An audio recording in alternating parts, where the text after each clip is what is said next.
Mm-hmm. Hi, welcome. You're listening to Beyond the Front Door podcast with Lindee and Rhea at Peak Properties. And we're real estate agents here in Cheyenne, Wyoming. And we bring you real estate stories that make you laugh, cry, cringe, inspire you.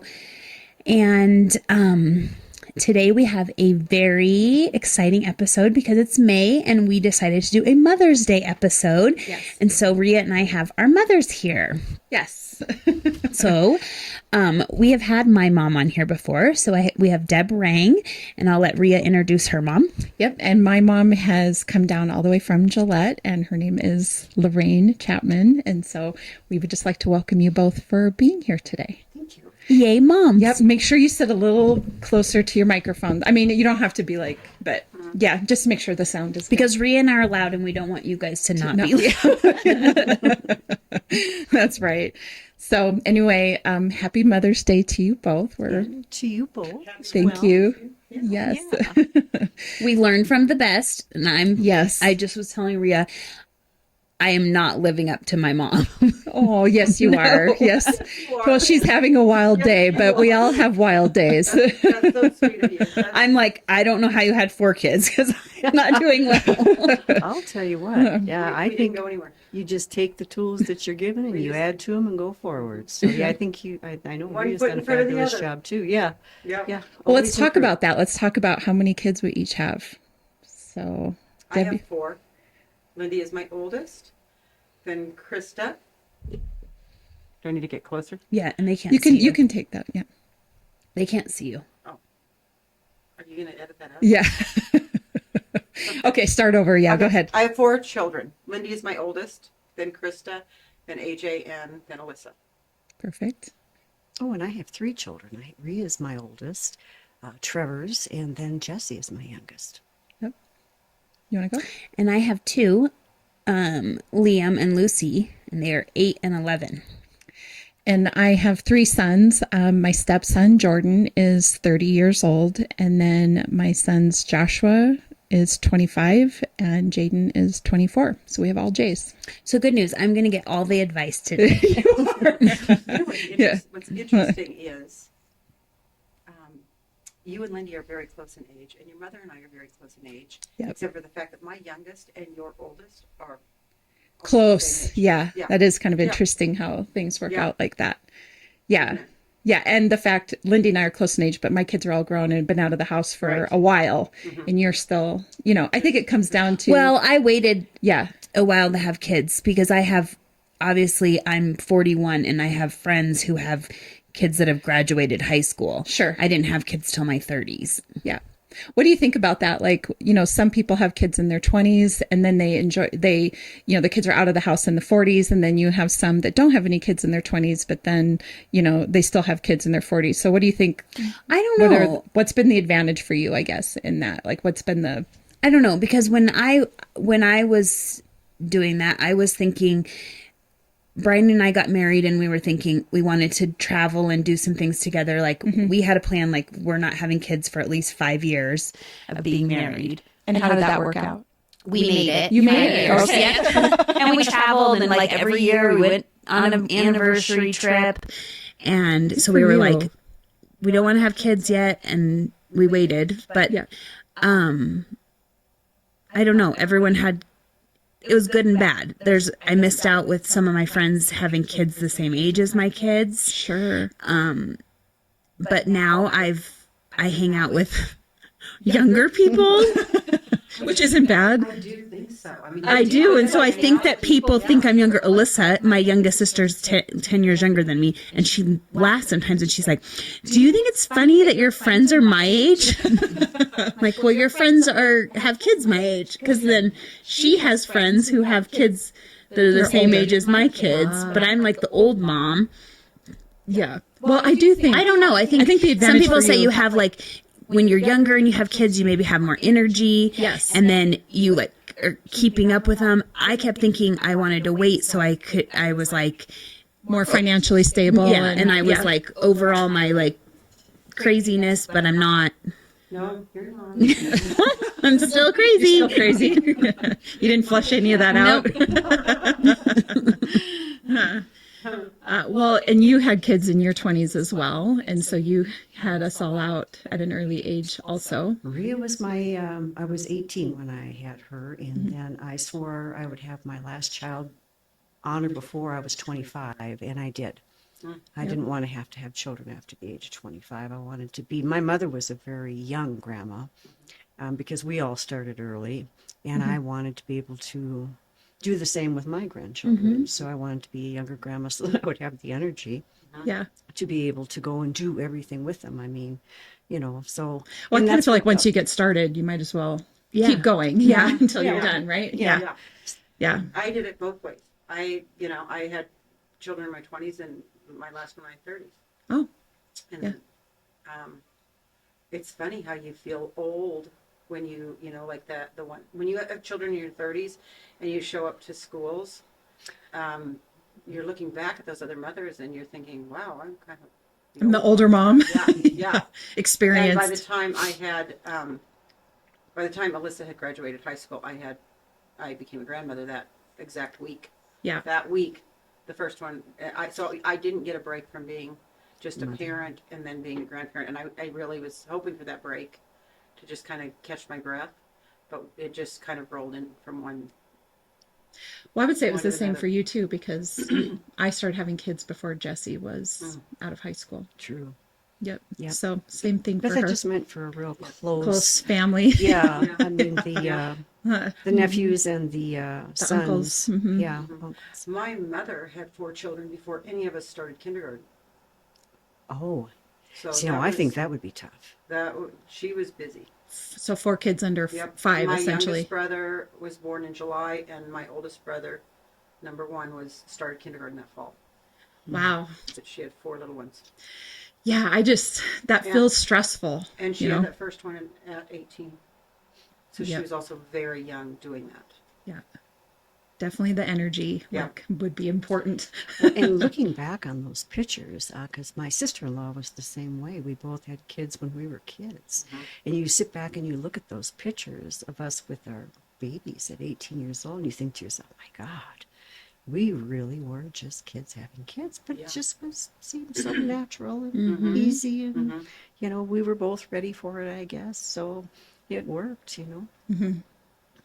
Well, in preparing for this episode, I was thinking a little bit about, it seems like there's a lot of discussion about the different generations and sort of the things that are accomplished in the different generations. And you both are from the boomer generation, am I correct? Although I'm on the. I'm the cusp of Gen X, right? And then I am Gen X, but I sit close to the millennial, and then you're in the millennial generation. But there was a lot that went on really in the 1960s and the 1970s for women's rights. Lindee and I did a podcast here, the one of just the two of us, a few weeks ago, and we were kind of going through some of the statistics from the National Association of Realtors and talking about the fact that in 2023, 19% of all home purchases were single women, which to me just felt like a really big number. And it is actually bigger than the number of single men that are purchasing homes. It's 10%. It was 10% of single men purchasing homes in 2023 versus 19%. And it just had me thinking about all of the, I sometimes think that kids, my children's age and your children's age aren't really going to know all the work that went into women's rights through the 60s, 70s, and 80s to get us to the point where we are today. So it's been a lot that has went on over the last 60 years. And I just want to pay tribute to that a little bit because, you guys, your generation really fought for that. Your guys' generation is really what made And then that sometimes happen. I joke, why did you do that? Yeah. Yeah. I know. Why do we have to work?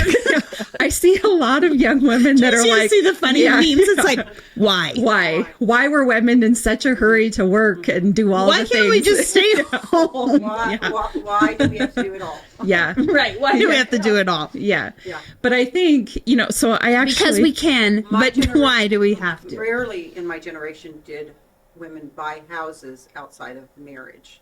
Right. And though when we were buying houses, we were enthralled in that whole process. So it wasn't like we were sitting back on the sidelines. Yeah. But for my kids' generation, all my girls owned houses before they ever married. Yeah. Individually, they had jobs. They had jobs, and they, they all were homeowners. Yeah. But that comes from your knowledge too, of what It does. where you started and where you were. Yep. I mean, that is something that isn't taught, Right. Early on. And until you actually learn about that and then you forward it on to your children, and it's more of, okay, these are the steps now, Right. instead of the steps of just getting married and having kids. Yeah. And it goes back to, a lot of the guests that we have on here, we talk about those jump stories, right? Where people make the leap from living a certain way and then jumping to being a different way. And this would be, I guess, what I would say would be a reason as to why that's so important to do. Because like you say, we as moms or we as parents or whatever the case is, have the ability to set the stage for, what our kids are going to do moving forward. And so Just a better path. it's just a better path. Yeah. So really interestingly, and again, I just want to hit on this a little bit because I think for some of our young people out there, they don't always know the things that have occurred. This is a recent thing. It's not like women have had these abilities forever and ever. Women have really only been able to we're only just able to even open a bank account 60 years ago. That's not that long ago. And that's during your guys' time. It seems like in the early 1960s, women had the ability to open a bank account, but banks weren't complying with that most of the time. If you were going to open a bank account, they wanted you to have your husband's signature.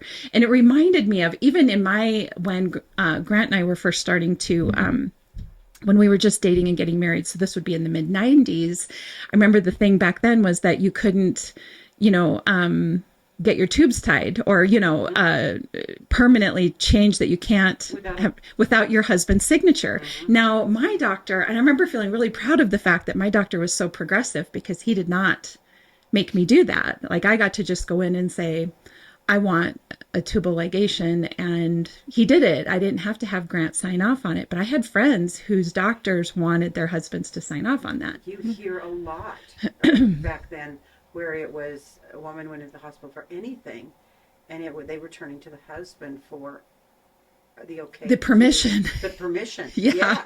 Yes. And I don't have it right in front of me, but I think it was even up until I just saw it this morning, but it was maybe the late 1800s or maybe the mid 1800s where women were just still considered property. There was a point where, if women didn't have the right to vote and, if a man and woman got married, any property that she did inherit became her husband's. Like it was just so, but then when you look at,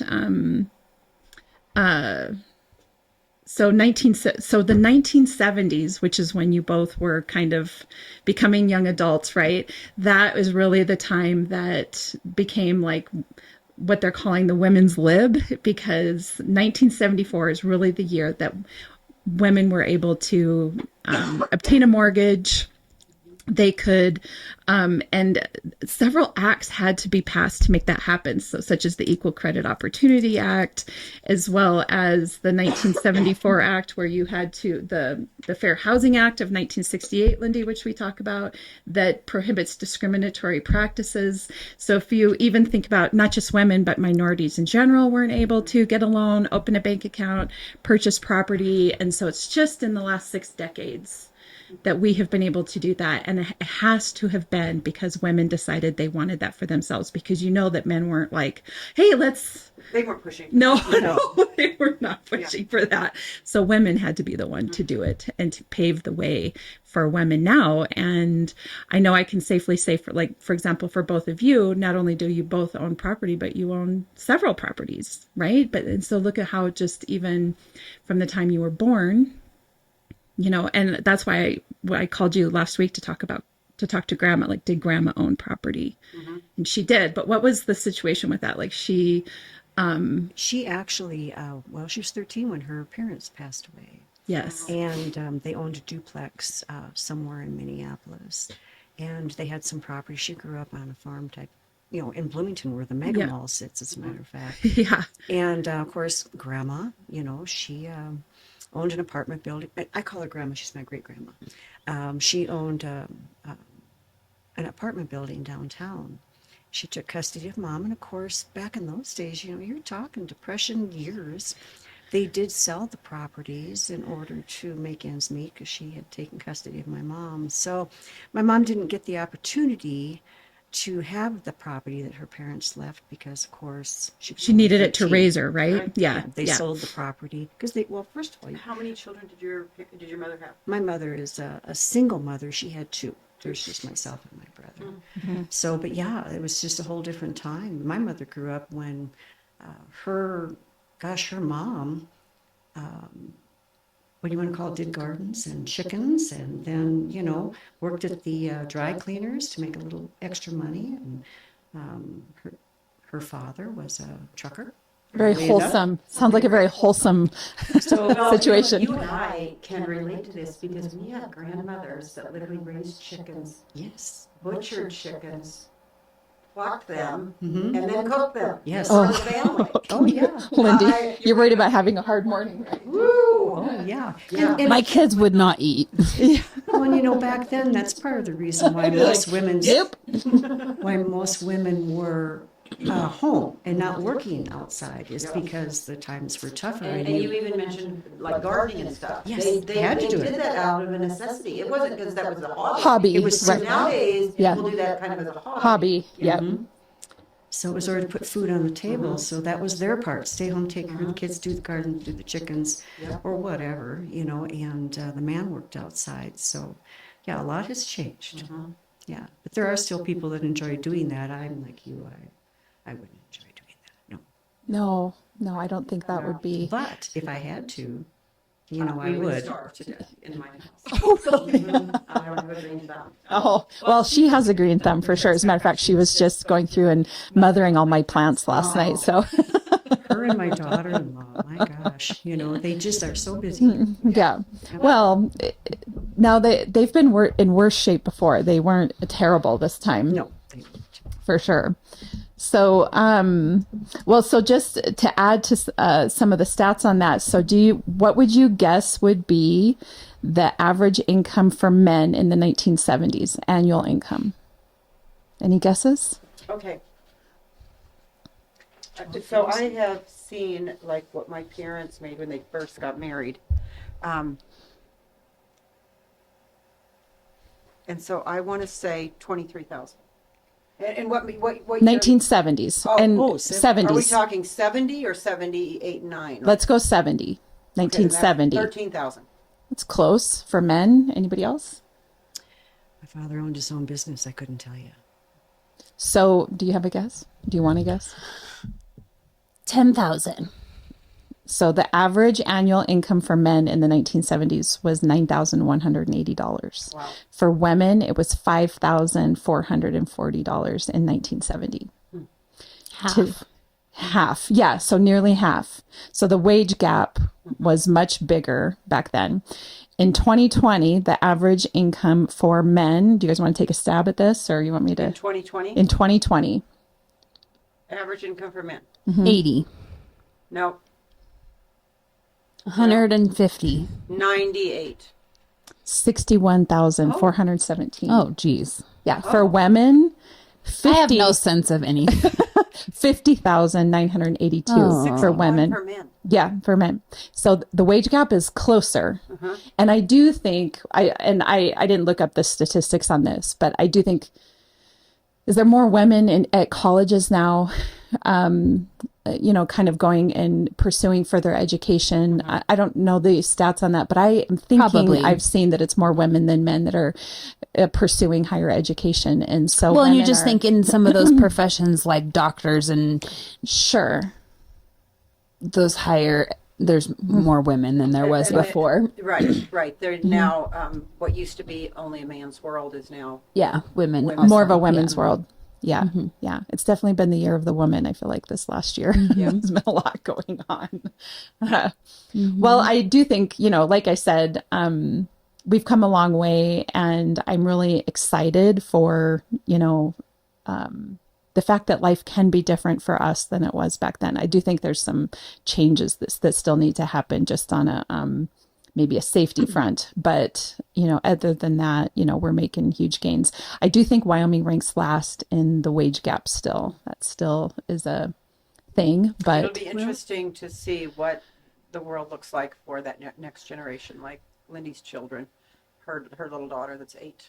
What is it going to look like when she becomes an adult? But here again, look at all the tools that you collected during your lifetime that you passed on to Lindee. Lindee will add to that and prepare her children for the next world upcoming. And I really think that that's what my job parents is. tried to do, and that is what our job is. It is what our job is to yeah. learn as much as we can and make it, take the risks and hopefully they're going to do better and be better than we did.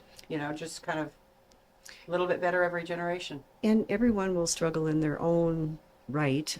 Even with my children, I mean, just the little bit that I learned over the years. Some of the tools they were, rejected, and other tools they did. It's like my dad said, take what you can use and leave the rest. But you'd be surprised. Some of the things he told me that I left when I was younger, I picked up when I was older.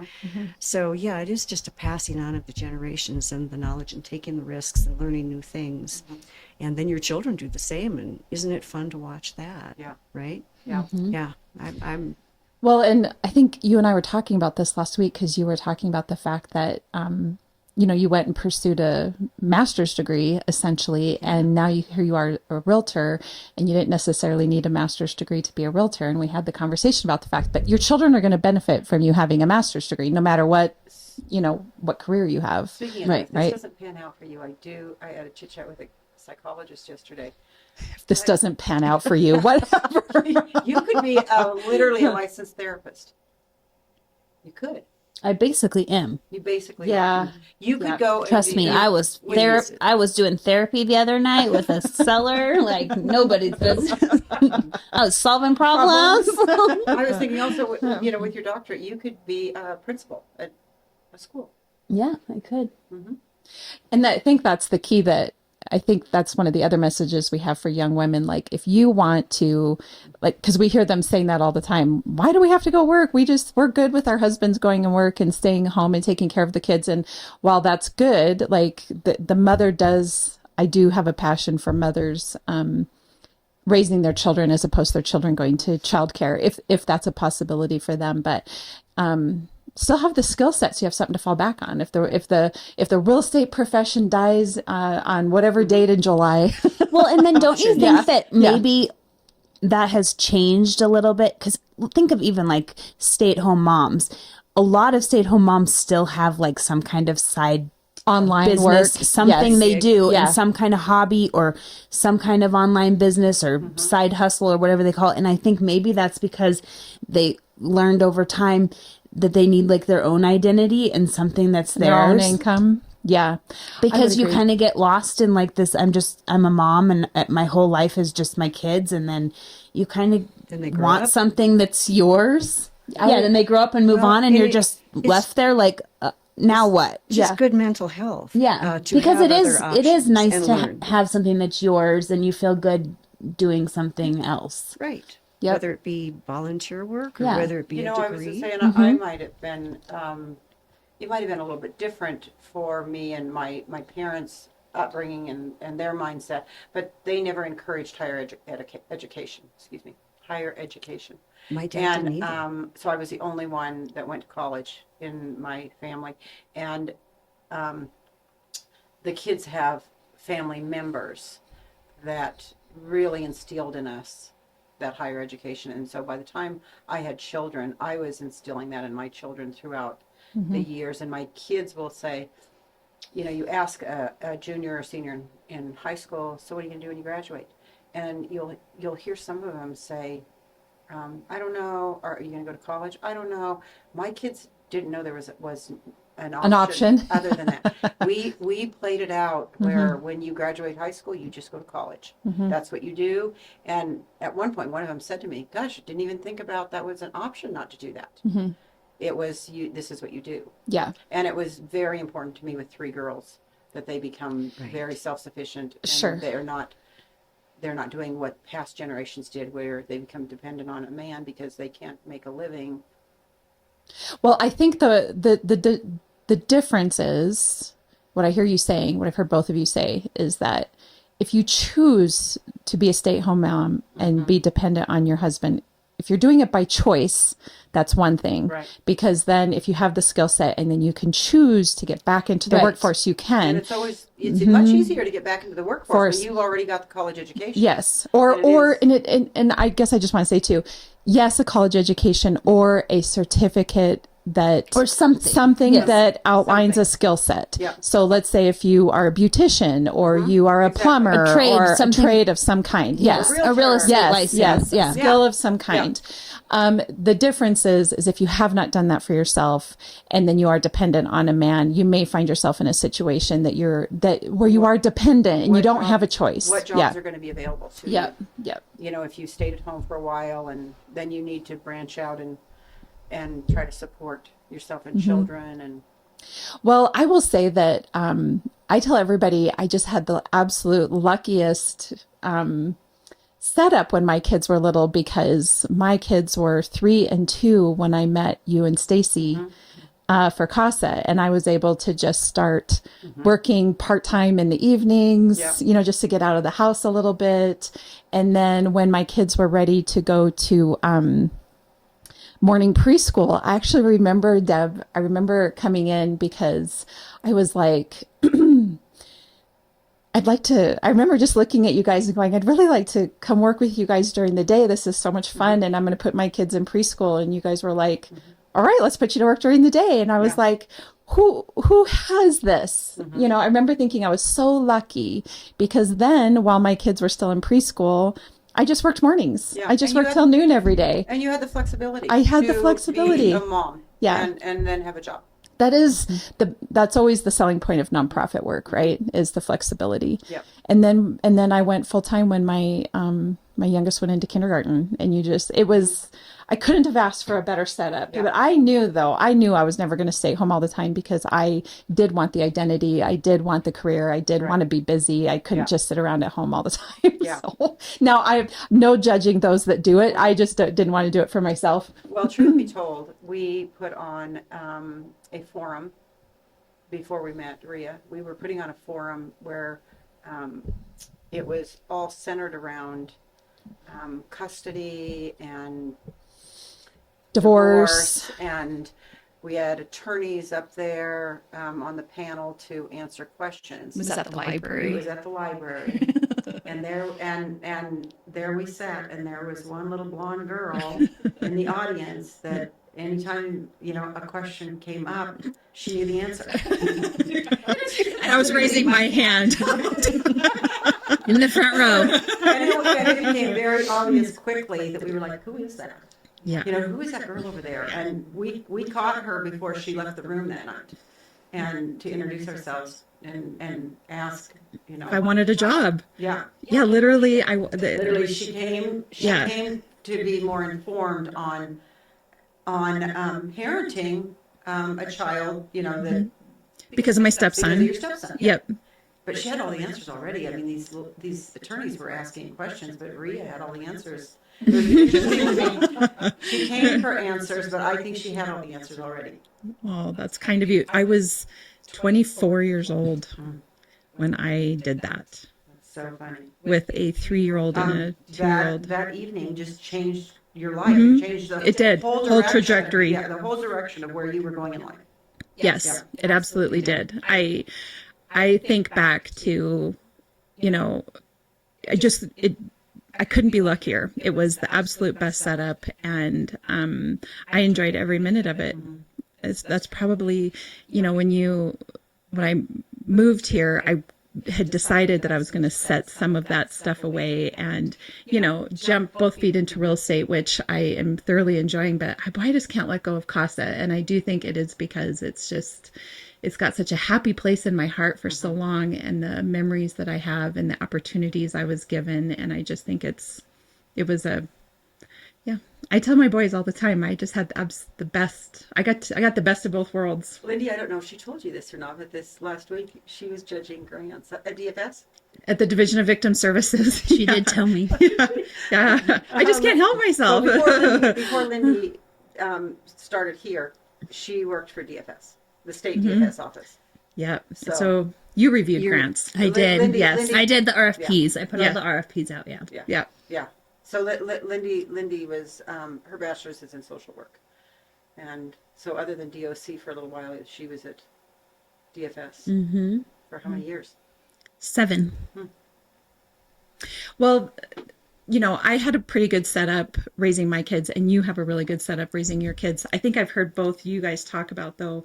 Well, I've lived it with my mother, and I've heard you talk about like the sacrifices that are made to raise your kids, to give them everything that they need. And you both worked several jobs to make sure that Which we had your time. kids had everything that they needed. And I've heard you both talk about that the 2 and 3 jobs and really what it takes, especially for a single woman. And you weren't a single mom the whole time, but you were for part of the time that you were raising kids. And so I just have a real respect for that. And I think like Lindy and I, we have,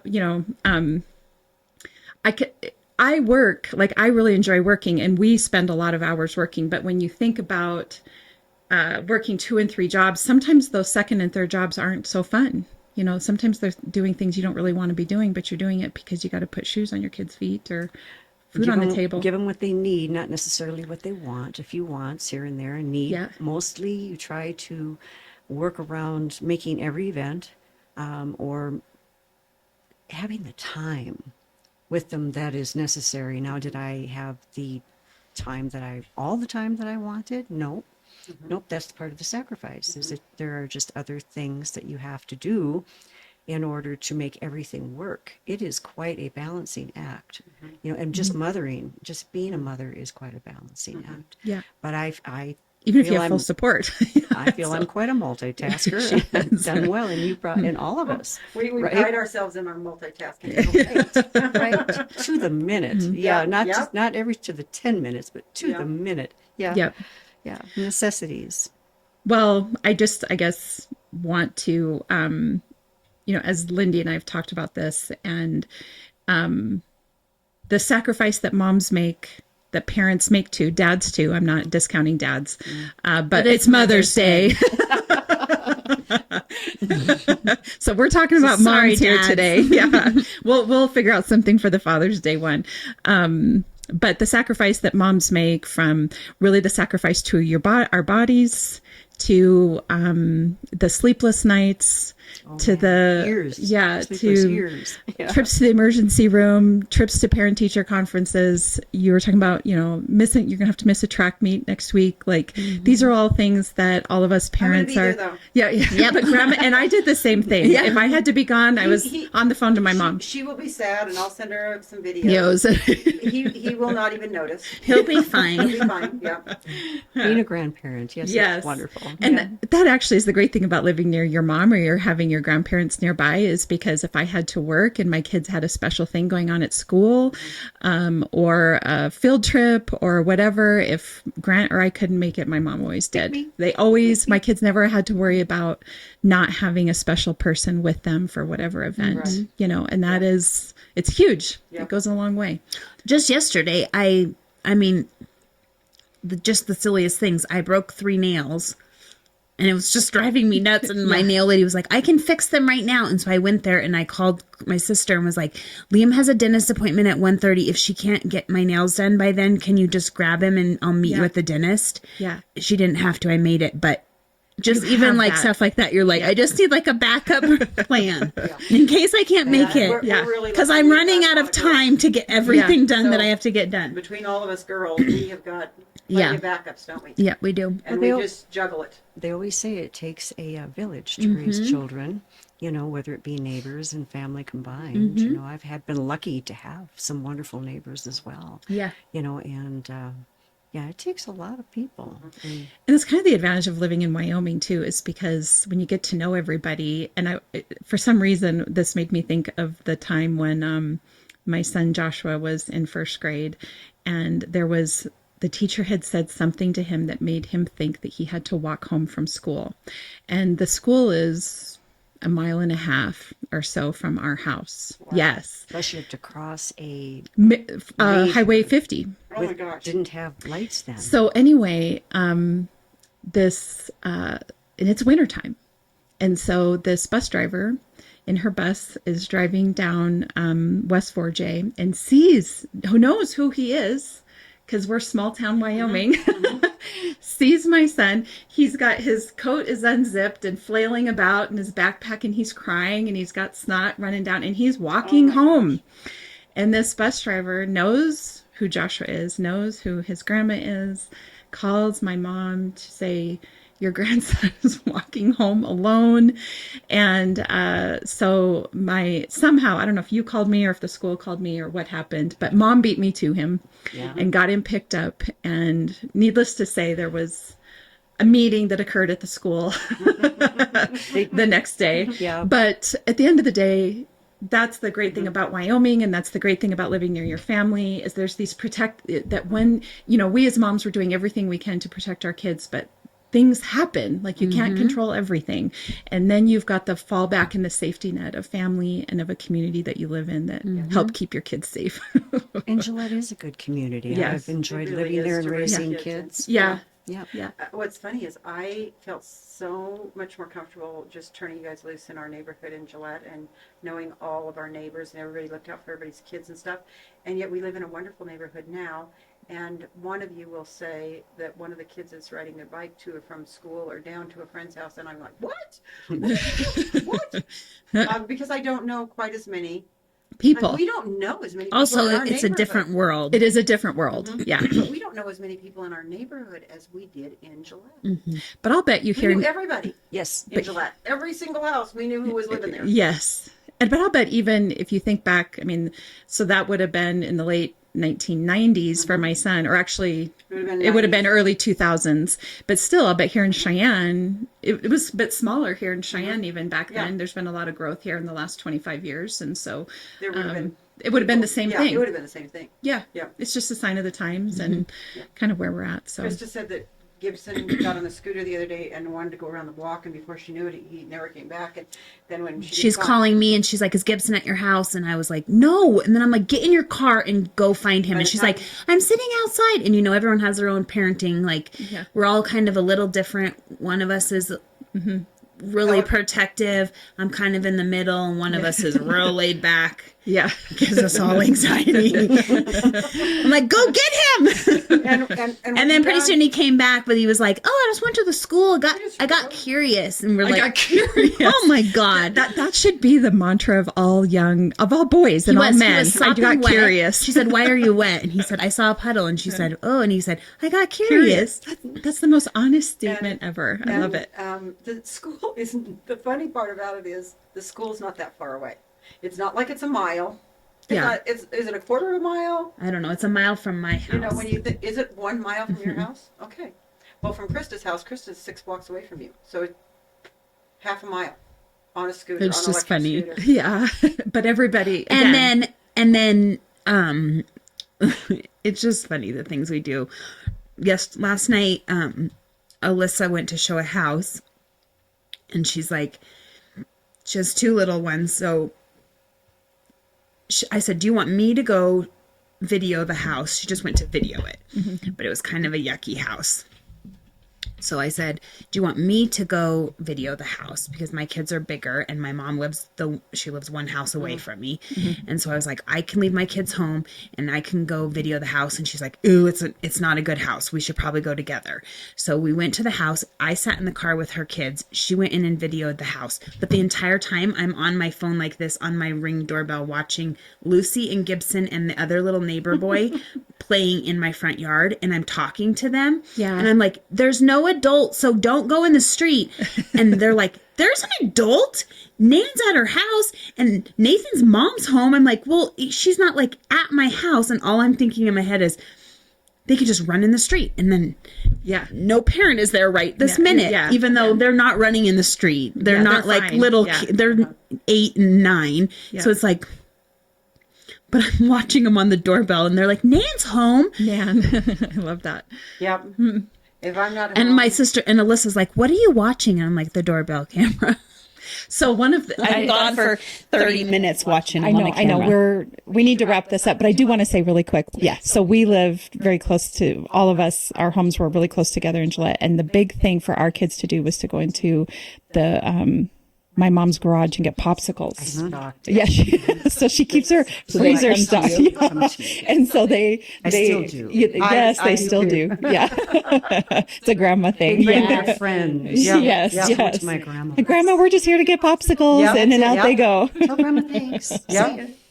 Well, That's anyway, awesome. happy Mother's Day to all of you. Happy Mother's Thank Day. you so Happy much. Mother's Day. Yes. Thank you guys for It's been a coming. pleasure. Yeah. And for all of our listeners, happy Mother's Day to all the moms and soon to be moms out there. And if you are looking to purchase a home or sell a home because you're becoming a mother, or you are, have an empty nest coming up soon, we'd love to help you with that. Lindee and I are both realtors at Peak Properties. You can find us at www.sellcheyenne.com, as well as all of our social media channels, and of course, Beyond the Front Door podcast on YouTube, Spotify, iHeartRadio, and Apple Podcasts. Anyway, have a lovely Mother's Day weekend. Yes. Yes. Thank you. Okay. Yeah,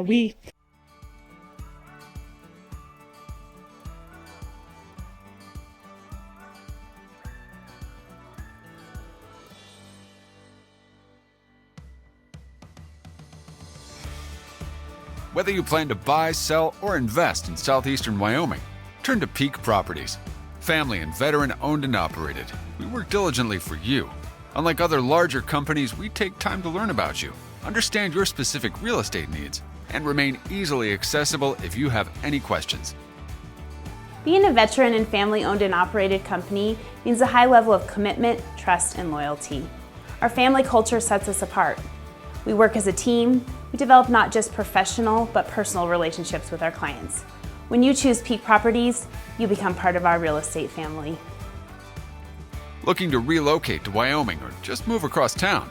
Peak will be there for you every step of the way. Recognized for excellence and dedication in the real estate profession, we're proud to be one of the most trusted and knowledgeable names in our industry. Let Peak help you find your dream home or investment property today. Our agents will make sure you're informed and listened to as they guide you to fulfilling your real estate goals. Reach out today. We have sold and purchased several homes through Peak Properties, and each time I've been impressed. They are great about guiding us in the right direction and always being in our corner. Peak Properties. Let our family show you the way home.